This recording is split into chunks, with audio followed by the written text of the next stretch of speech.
Hi and welcome back to my channel. I'm Simon and today I am back with my August book haul. So books that I was sent from publishers, some that I was given as very kind gifts and some that I bought myself as gifts. Well, all the books that I bought as gifts, all the books I bought myself, all the books I bought myself as gifts.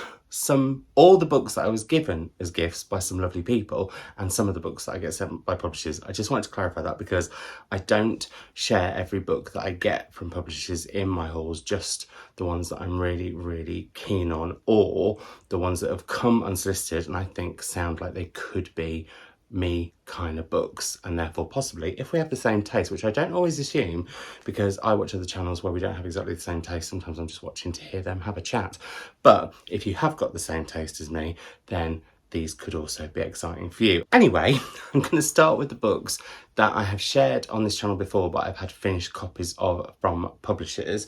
First up, we have Sara Pascoe's Weirdo. Now, in the time that I recorded the prior video to this on Tuesday and the day that this goes live on Thursday, it's actually the Tuesday that that previous video has gone live right now, but I filmed that on Monday, not Sunday. I'm not recording videos on the weekends anymore. As I talked about in that previous video, which is all about things that are happening, some changes that are coming. Anyway, I've held this up for a long time. It is Sara Pascoe's Weirdo. Since that video on Tuesday, when I said I was doing an event with her, sadly it's been cancelled due to unforeseen circumstances. So I don't know if it's going to get postponed or not, but if it does, I shall let you know.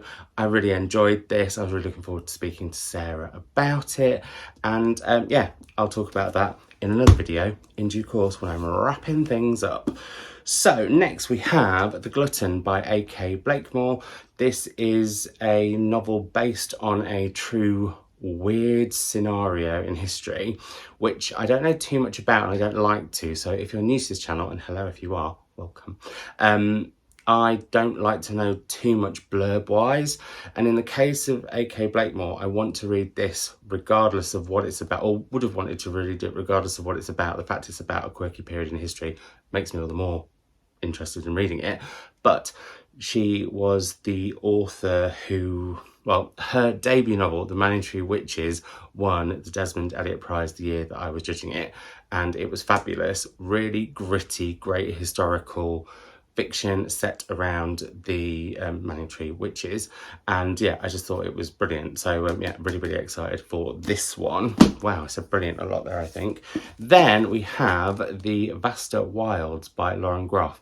I think this is one of the most stunning covers that I have seen. Oh yeah, I mean, from the cover that screams autumn to me, and it looks like somebody who is befriending bears, hogs, birds of prey. I mean, living the dream, frankly, although I could read this and find that's a really awful thing to say because maybe she's running from something and it's been awful. Anyway, I'm overthinking this and going far too into it without knowing anything about it, but I would like to get to this autumn because I feel like she's an author where with Fates and Furies, I didn't quite get on with it at first, and then by the end of it, I thought it was brilliant, and I don't think I gave Matrix enough of a chance. I mean, it's about nuns. I live opposite a home for retired nuns, so although the nuns in Lauren Groff's book, I think it's medieval. Anyway, let's all move on. So there's that one. And then we have Geneva by Richard Armitage, who, yes, is the star of The Vicar of Dibley and other shows. And this is his first thriller. And I'm intrigued for it, definitely intrigued for it. And yeah, I'm going to give it a whirl and see how I get on. I'm definitely getting in the mood for more thrillers as autumn gets ever closer. And then I've also shown you before Julia by Sandra Newman, which is a feminist retelling of 1984 through the eyes of Julia from George Orwell's classics. I'm saying that like I can really remember Julia, and I really don't, which is a bit worrying. And I'm not sure if I want to read 1984 again in order to read this, but then at the same time, I don't think you should need to read that in order to enjoy this. Anyway, there we go. We'll see.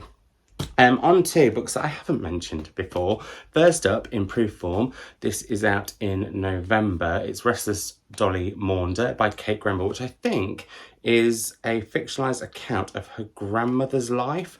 She did write a memoir about her mother's life, which was fascinating. I'm really excited for this. I love Kate Grenville, and she's an author that I will do. It's one of my worst habits, I think, book-wise and reading-wise. I'll get her new book, get so excited about it, and then not read it because I get panicky that what if I don't like it, or what if I run out of Kate Grenville books, and I just need to stop that. I need to stop that right now because life is too short for that sort of behaviour, and so I'm hoping to get to this very soon. The next book is The Future by Naomi Alderman. This is out in November as well.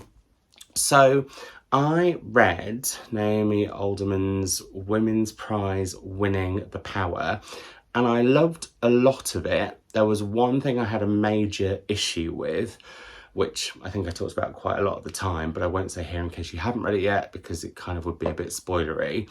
But suffice to say, it's how some of the women end up using their power towards the end in some really uncomfortable scenes, but I thought they were verging on voyeuristically uncomfortable.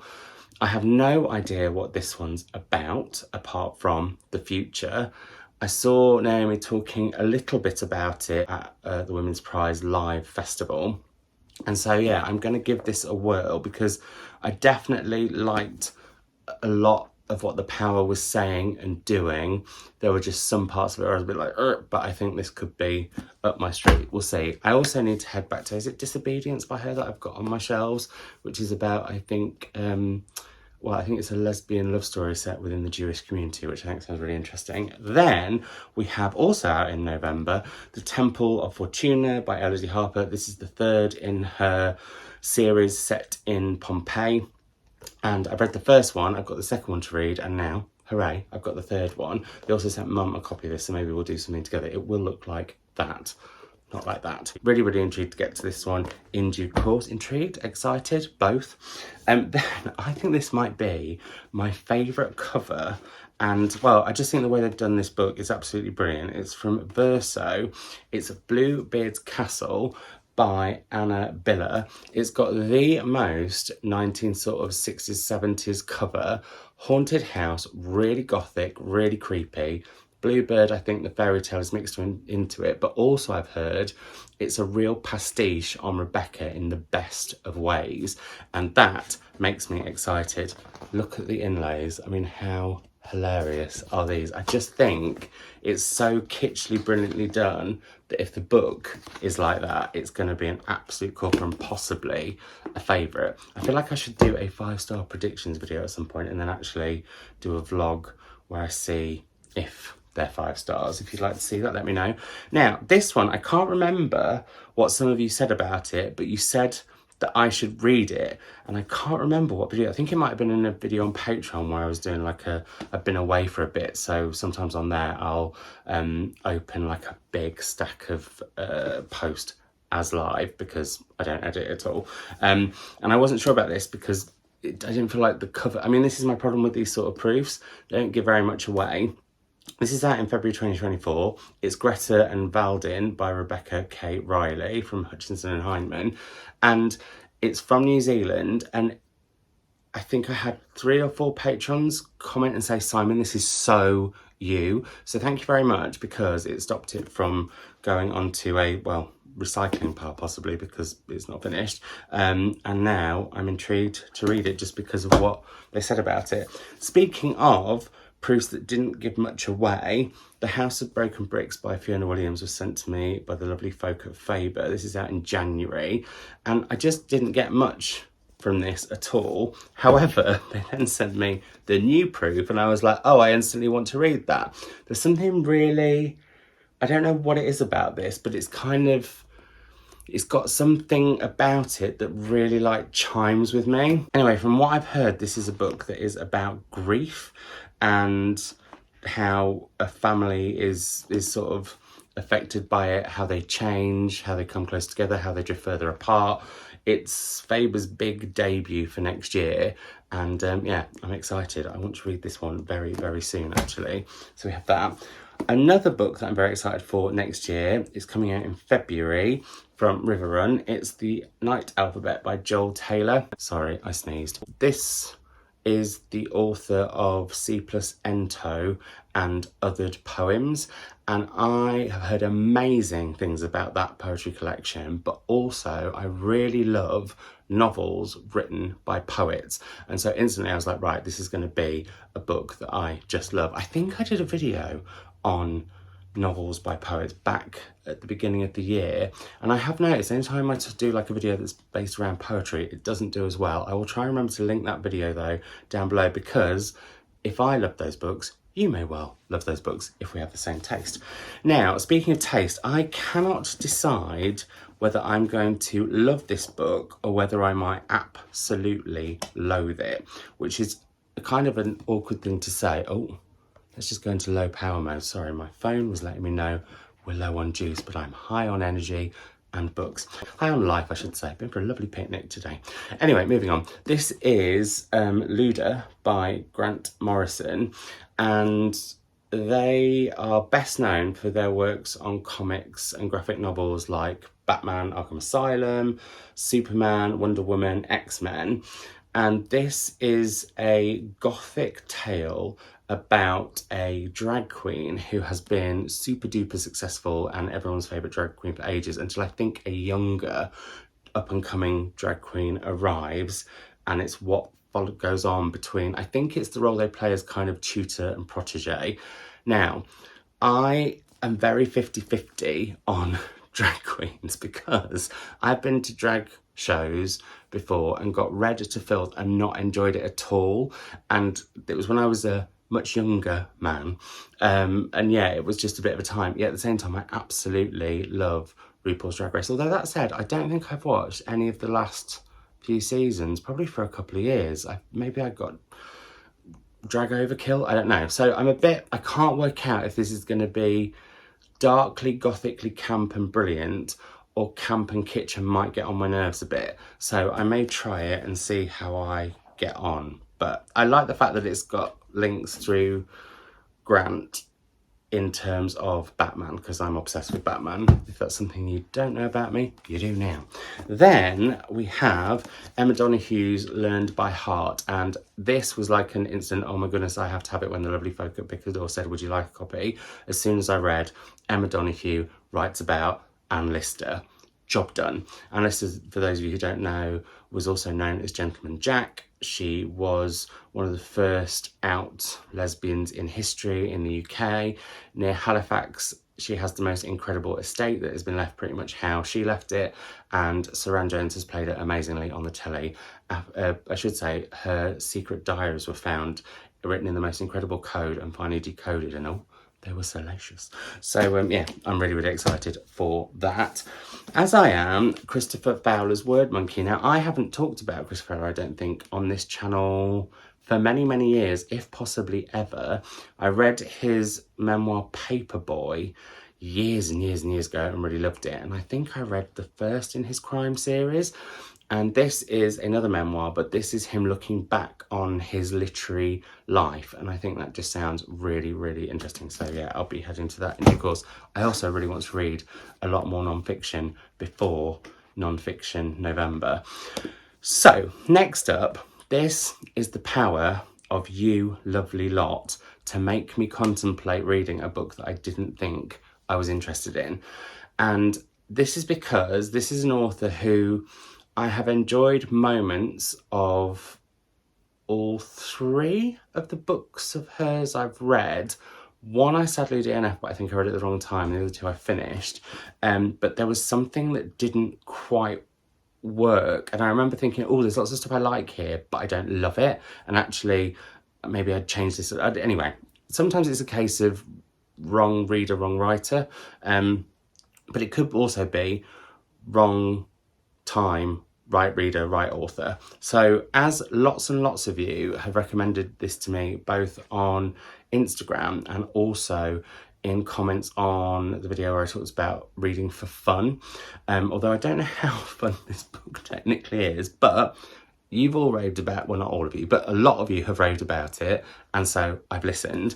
I asked the lovely folk at Bloomsbury if they would send me Tom Lake by Ann Patchett, which looks like that in its finished form. I don't know very much about this other than lots of you have said you loved it and that it's kind of a beguiling book. Although I also saw a few people who did videos on it saying that they came away feeling quite sad afterwards. That to me isn't quite fun, but I'm going to go with it and see what happens. So yeah, I don't know much more about it. I don't want to know too much more about it. So yeah, let's talk about it once I've read it. And that's the case with all books that I talk about in my hauls. I'm super duper excited about them. So if you have read them and you really, really didn't like them, don't tell me that until after I've read them. And then it's fair game. We can have a chat about it. I love debating books, or just mutually loving books or mutually loathing books. It's all delightful. But after the fact, not beforehand, or after the read, not beforehand. So yeah, we have that. Thank you all for recommending that one. And then the lovely folk at Jonathan Cape got in touch with me because I had been wanging on. I can't remember what I'd done recently to reignite the wanging on about Canada Reads, which I binged a lot of series of earlier this year after the latest one had been on air. Well, on air, I say that as if I'm in Canada and can watch it. I watched it online because I'm not. I'm in England, but I would love to go to Canada. Anyway, Canada Reads. This was this year's winner, which I wasn't sure about, but I'd had like on my periphery. And then when Jonathan Kate got in touch randomly and said, "Oh, would you like it?" I was like, "Yes, please." It's Ducks by Kate Beaton, 2 years in the oil sands. And the debate around this was fierce. In the end, it won. And so, yeah, I'm going to possibly be doing a Canada Reads themed reading vlog before the next series, which I can't remember the dates of when that are, but there we go. Now I'm going to move on to books that were kindly gifted to me. And first up, we have one from my mother, which isn't the sort of book you would expect me to talk about, but I have become mildly addicted to word searches. I just kind of love them. And so Mum picked this up for me in Oxfam when we were in Mould in Wales. It's twisted word search. So basically, normally in word search, you sort of just go in certain directions, but these ones you can go in all sorts of directions. So this is probably going to drive me up the wall in a joyful way. So looking forward to that. I found them just really chill to read. Anyway, when we were also Mould, Chris picked up this for me in a charity shop. It's The Halfways by Nilopar Udin, and he had heard me talking about how in another bookshop I'd almost picked this up, hadn't picked it up, was thinking, oh, I kind of want it, but I'm not quite sure. And then spookily, we saw it in a charity shop a bit later on. And so yeah, he got me that one. He also, when we went to Speak Hall, the following day actually, they have a second-hand bookshop in the grounds. I think quite a few National Trust properties do now. And he got me not one, but two of the well-loved tales, which I'm slowly but surely collecting after loving them as a kid. That said, I didn't have either of these when I was a kid, which means that I'm definitely going to read them now. I may read the whole series at some point. Maybe that would be an interesting vlog, or maybe not, who knows. Anyway, this is The Big Pancake. It's about a big pancake. I was going to say, and the big cock, but stop it. And then we also have The Old Woman and Her Pig. So yeah, thrilled by those. And then on Instagram, lovely Sean, whose Instagram I will link down below, was giving away some books, and one of them was a Persephone, and I was like, oh, if you don't mind, I would absolutely love that. And he sent it me, and it is here. And this is Guard Your Daughters by Diana Tutton at number 125. So yeah, I'm excited for this. I have had a bump with Persephone after not reading them for quite a while. I picked one up and I didn't get on with it as much as I was hoping to, but it did remind me why I loved them, and I'm excited to maybe read one a month going forward, maybe two a month, see how I feel, because I'm trying to read much more by whim. But now that I have decorated a spare room with the inspiration of Persephone books and have Persephone shelves, I feel like I can start a hunting for them again, as I did stop myself for a while because I'd run out of shelf space. Anyway, so those are the books that I have, well, some of the books that I've been sent by publishers, and books that I've been kindly sent and bought by some lovely folk. I'm now going to head over to the shelves and get the books that I bought myself. Oh, I've missed a couple, hang on, because I took a picture of all the books that I read in August, and shock horror, I've read some of the ones that I was sent. I mean, imagine. It was only one, actually, and it was Jane Campbell's new collection, which is out later this month. Please Do Not Touch This Exhibit, which is a beautiful, beautiful collection. It made me very emotional reading this. I'll talk about it more in my wrap up, but there we go. That was kindly sent by the folk at Blood Axe. But Jen does link in to some of the other books that I've read this month, but also a collection of novellas, pamphlets that I ordered from the lovely folk at Stranger Press, and it's this series, and this is all books translated from Korean, and we have Like a Barbie by Park Min-jun, translated by Claire Richards. We have Kyoko and Kyoji by Han Jung-hyun, translated by Emily Yao Won. We have Take My Voice by Sarang Chung, translated by the fabulous Anton Her, who I adore. We have The Greatest Gamble on Earth by Kwak Jazik, translated by Hyewon Yun. And Towards 0% by Seoji, translated by Rachel Min Park. Knock Off Viagra and Gigi by Sang-young Park, translated by Anton Her. Sang-young Park also wrote Love in the Big City, which I loved. I don't think I talked about that as much as I should have. Then we have Walk With a Goddess by Ji Min Lee, translated by Paige Ania Morris. And For That Which Cannot Be Restored by Park Kwan-seo, translated by Subin Kim.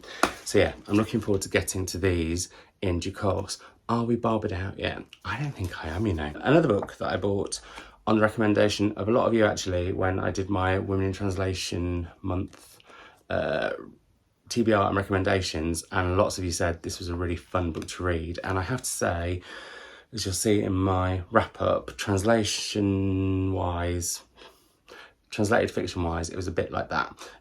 But this was a massive hit, so thank you for suggesting it. It's All Yours by Claudia Pinheiro, which is the story of a woman who finds out her husband is having an affair, follows him, sees him kill the woman he's having an affair with, and decides to help clean up because she doesn't want her life messed with. It gets really dark, and boy, does her life get messed with. So I'll tell you more about that in the wrap up. And then I also bought myself Mary Jean Chan's Bright Fear. Mary Jean Chan's collection, oh my goodness, Flesh, I thought was incredible. It's one of my favourite ever collections, and this did not disappoint. I thought it was fantastic, and they've become one of my absolute favourite poets. So we have that too. Now, on to some other books that I bought myself last month.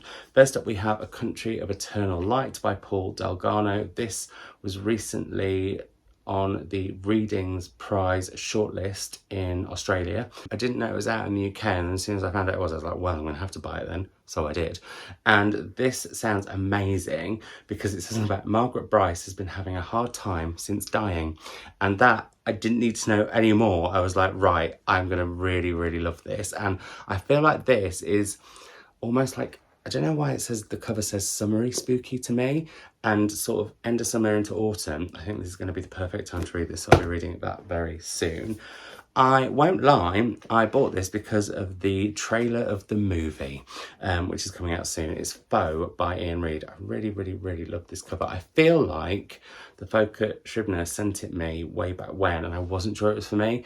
And then having seen the trailer of the film with Paul, him, and also Saoirse Ronan, I think it's going to be utterly incredible, and I would like to read the book before I see the film. So that's what I'm intending on doing with that. Then, and I now have all of this series that's been published so far, I picked up The Mountain Lion by Jean Stafford, which is one of the Faber edition series, which are lesser known or slightly forgotten classics that Faber have brought out for readers now, because they feel they should get more reads, and I shall be one of those more readers at some point. This was a charity shop by, I've heard so many people say that Donal Ryan is amazing, and this is The Queen of Dirt Island, which I think is one of his most beloved books, and I think possibly his most recent book. I bought this in a charity shop in Oswestry and then saw it on the table of like highly recommended Booker Bookshop afterwards. Booker Bookshop in Oswestry are opening a sister bookshop in Bridgnorth, and I'm so excited about it because it's not far from my mum's house. There's a possible chance I might get a sneak peek, but otherwise I'll be going quite soon after it opens. So yeah, anyway, so yeah, I'm going to give him a whirl at some point. Then this book I just started seeing here, there and everywhere, and as I was reading about it, it's historical, it's got a bit of magical realism and kind of the magical in it, and I was like, oh, this sounds like it could be really good. And the cover shouldn't work for me on any levels, it's a bit too peach, but it does.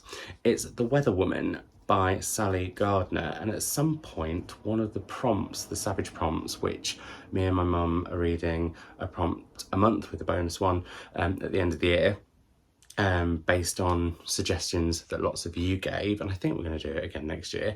It's lovely to know if you're joining in what you've read so far, which prompts you've hit, and you can do them all out of order. You don't have to do them month by month or anything. There's no rules, it's just meant to be fun. Anyway, one of the prompts is a book with weather words. Well, I think this is going to be the one that I head to then. I just think it's going to be ace. It's about a woman called Neva who is born into, I think, a family of tricksters and illusionists, and she has the gift of being able to predict the weather, but nobody wants to believe her, or they want to deny that that's true. I think that's the gist. I could be very wrong.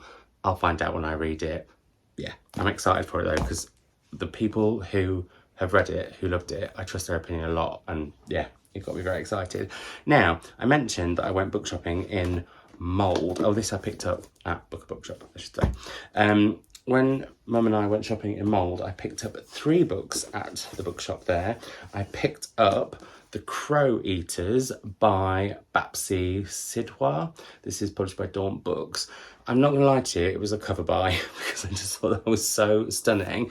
And then I found out it was set in colonial India, and I've just spotted the end paper, sorry, absolute magpie moment or squirrel moment there, I got completely distracted. And I realised I haven't read that many books set in India of late, and I do tend to really enjoy them. So yeah, that was right, I'm going to get my mitts on that, and I did. I also, as Mould is in Wales, picked up a copy of, I think it's won some awards, some Welsh Book Awards. Does it say anywhere? I don't know if it does. Anyway, what is it, Simon? Get on with it. It's Drift by Carol Lewis, and I think this might have been like a Waterstone's Welsh Book of the Month at some point. Anyway, I've been intrigued by it. It was a signed copy. It was there. I got it. And I also picked up this based on a rave review from Cat's Field Notes. It's Whereabouts by Jhumpa Lahiri, and I don't know if I've read any of Jhumpa Lahiri's works, but I thought this was quite a nice, short, sharp one to start with, and Cat's, well, raved about it, frankly, so we have that. Then a book that I just started hearing a little bit of buzz about and got excited because it's set in Nigeria. I tend to really enjoy books set in Nigeria and books by Nigerian authors, and it's also a crime novel, and I want to get into crime again a lot more going forward because I enjoy reading it around this time of year. I'm going into winter, well actually specifically in winter, interestingly, more so than autumn. And also I'm aware that on my crime shelves I tend to have a lot of white authors and not many authors of colour, and I really want to address that. So I picked up Light Seekers by Femi Kayode, and I believe the sequel is on its way. Now I can't remember, I don't think it's the detective. It's investigative psychologist Philip Taiwo is contacted by one of the fathers of a group of boys who I think have been arrested for murder. Yes, it says the world knows who murdered them. What no one knows is why, and that was what hooked me in. So really, really, really excited for that one. Then my mother made me buy this, and I somehow eBay.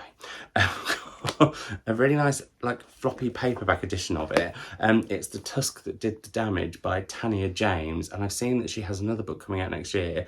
The name has escaped me. I feel like I want to say it's called Loot, but the cover is stunning, and I was like, oh, magpie there. Oh, what's that? Beautiful cover, I'm going to want to read that. But then Mum talks about this, and part of it I think is told from the perspective of an elephant, and I don't tend to like books narrated by animals, but the way she sold this on her channel, which I will link down below, was, yeah. And do you know what the irony of it is? She's got the most beautiful hardback copy of it, and who gave her that copy after they decided they didn't think they wanted to read it? Muggins. That's who. Muggins Savage. Now, this next book I picked up, and I'm blaming fully on Jane Campbell, because I saw in one of her videos, she talked about this as a potential book, like she could have read, because it was perfect timing, as it was a book by a woman in translation, and the title was The End of August. And I was thinking, oh, that would be such a good project to do. And so I was like, right, I'm gonna put an order for this in at Waterstones. And one of the reasons that I got it was, it's a big chunkster, but as Jen said herself in that video, Tilted Access Press tend to do really lovely, quite nicely sized font. And I will say, as I'm getting older, the size of font is beginning to matter more. This is really small font, but also wow, in terms of, like, this is a prime example of like what the text looks like. I'll read you a bit. It says, but how inhale, exhale, there's still 10 kilometers. How inhale, exhale, ouch. The pain is not your enemy, inhale, exhale. The pain is your companion, inhale, exhale, inhale, exhale. Your name is waiting for you at the end of the pain, inhale, exhale. Will I be able to arrive at my name? Inhale, exhale. You have one life, but a name has no end, inhale, exhale. As a dove ends its life in the way of a dove, a viper does the same. I reach the end of my life my own way, inhale, exhale. It's about a woman who in the 1930s in Japanese occupied Korea trained to run in the Olympics in Tokyo. Yes. But then also about her great or great granddaughter who is living in Japan and is training to run a marathon. That to me sounded so interesting, and it still does, but this is going to have to be a little bit like the other Tilted Access chunkster that I tried to read while I was on holiday in Mexico and just didn't quite get into it, but would like to at some point. Yeah, it's the sort of book that needs to be read at just the right time. I don't know when that right time is, but it will be at some point. It will be at some point. It will. It will. Another eBay purchase was If I Survive You by Jonathan Escoffery, and the only reason I got this on eBay as opposed to getting in Indie Bookshop or Waterstones was I just much prefer the American cover. There's something about this, I just think, I don't know, it does something for me. The other one with sort of, I know it's a hurricane from above, and this book is hurricanes are a big part of this book. It should say, I feel like I don't need to explain what this book is because it's been on the Booker, well, it is on the Booker Prize long list. It may well get shortlisted, who knows. It's been talked about so much on BookTube, I feel like it doesn't need an introduction. And I'm feeling that kind of, not in a shady way, but very much about like all the Booker books at the moment. And so I have to admit, I've stopped watching any Booker-based content because until the shortlist comes out and I decide if I do or don't want to read it, I don't really want to know too much. But what I have gathered from some videos where the Booker books have snuck in right in there, is that there's this debate over whether it's a short story collection and if it's a novel. I don't think it really matters, but I guess it does in the criteria of the Booker. But I'm really intrigued to read it. It's one that Amory had on her book club, and when I've read her book club picks, I've had a really high hit rate. Also, I should say, I love the M papers. And so yeah, I'm really intrigued to get to this one. It's one that I've wanted to read for quite a while. Next up, shall we go to, before we go on to some books that I bought in Porto when I was on holiday, I did get, of course, a couple of books in the West Kirby bookshop, which is a bookshop that I love very much. It's my local indie. And I picked up two pink-tastic books. First up, a signed copy of Sugar Baby by Celine St. Clair. I sadly couldn't go to the event that she did, but apparently it was amazing. She was fabulous. And this book is supposed to be really interesting, all about sugar babies. So, yep, I'm intrigued for that one. And then I also picked up Witches by Brenda Lozano, which I've been wanting to get when it was out in hardback, but for some reason just was like, I don't know, I'm prepared to take more of a risk, I think, on a paperback than a hardback, partly because of cost, partly because of, you know, taking books about. Hardbacks are heavier. Anyway, moving on. This I really want to read in the spooky season, even though I don't know how spooky it is. I feel like this is going to be a good book to read around hurricane season, not as in the time, as in I would like to read Hurricane Season by Fernanda Melchor over the upcoming spooky season, even though I think they're more disturbing than anything. So I got those two. Then in the fabulous, hang on, well, I say fabulous, I went to Livraria Lello in Porto, which is stunning. It's fabulous. However, you have to queue for ages to get in there because it's an infamous bookshop. I'll try and remember to put a picture here of me in there. But you have to queue so long and there were so many people. It weirdly felt like I was queuing for a Disney ride, and it didn't feel really like I was in a bookshop, even though I was. It felt more like it was a tourist attraction, and I just felt odd about that. I still bought 3 blinking books there though. In fact, I bought 4 because I bought, I bought 5. So I bought my mother a copy of one of her favourite books, which I won't say what it was in case she sees this. I bought Chris a copy of one of his favourite books, which I can't remember. Then I got myself in their sort of illustrated cover editions, because they do their own special editions, selected short stories by Edgar Allan Poe, perfect for the witchy season, and I haven't read those. And then I got a copy of one of my favourite books in their plain cover with stunning spreads. Actually, I should say, these have gold spreads. It's all about the spreads. This is A Scandal in Bohemia and Other Adventures of Sherlock Holmes by Arthur Conan Doyle, and Sherlock Holmes is one of my favourite series of books ever. So yeah, I got myself those, and I picked up their picture book, which is Eva the Girl Who Dared to Imagine, and I don't know if it's about the person who set up the bookshop, but if I can find, I don't know if you can see, like, it's got this lovely fairy tale element to it. I mean, if you've got a wolf in a book, it is perfect fairy tale material. And also, it has a picture of the outside of the building, but it alludes to the famous staircase, which it has in it. So yeah, I thought that was really cute. I haven't read that, but blimey, that'll be a nice added book on my story graph at some point. And then last but not least, I picked up in a different bookshop in Porto, Poems by Amalia Rodriguez, which is translated by Jamie Rising with illustrations by Andre Carrero. And this I just thought was such an amazing idea, because not only have you got these beautiful illustrations, you get the Portuguese version of the poem on one side, and then you get the English on the other.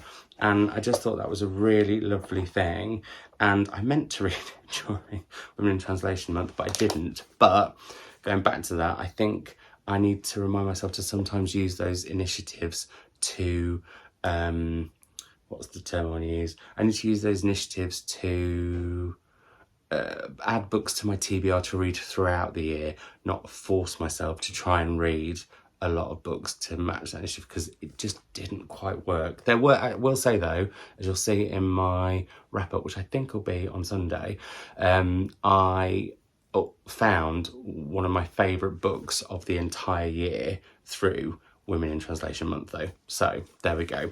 Anyway, that video will be coming on Sunday.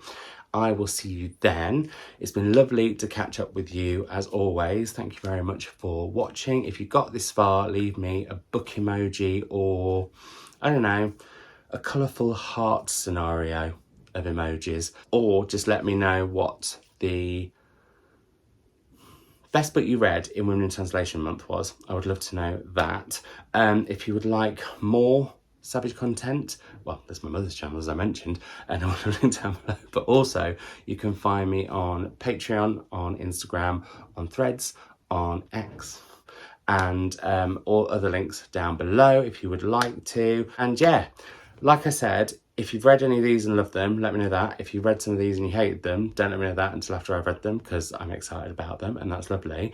And yeah, thanks again for watching, and I will see you in another video. Well, I've told you, on Sunday. So I'll see you then. Bye.